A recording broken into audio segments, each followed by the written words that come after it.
When I was 10 years old, I was coaxed and deceived by my parents and teachers, and had to participate in the Provincial Mathematics League. The only request I made at that time was, don't let Gujuan sit at the same table with me anymore. Why? Sports Commissioner Gujuan looked at me with tears in his eyes, and I frowned in disgust, because you are too stupid. Then he covered his pencil case and left. My elementary school alma mater is not good at competitions. The average admission rate is only 1 road away from home. I am the only scholar in the school. The aunt happily sent me onto the committee's bus. More than 20 primary school students gathered together in groups of 3 or 3, and it was obvious that they had attended the same cram school. I curled my lips and pulled the shoulder strap of my school bag to the empty seat in the last row of the whole car. The boy beside me was reading a book with his head down, and I snorted secretly and said, "Needle." I have been gifted since I was a child. My parents took me to the hospital for testing and showed that my IQ was 15%. This led to my arrogant personality and felt that everyone around me was a bunch of idiots. The boy around me ignored my contempt and turned the book to the title page. I closed my mouth in a boring way.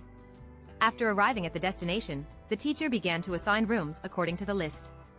I was bumping all the way on the bus, so I was so hungry that I rushed to the double room, threw my coat and school bag on the ground, sat on the bed and took a pack of potato chips and stuffed them into my mouth. After a while, my roommate pushed the door open and entered.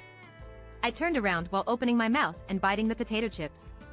The boy in a white windbreaker stood beside the TV, looked at me for a moment, then lowered his head and pulled the stool and sat down.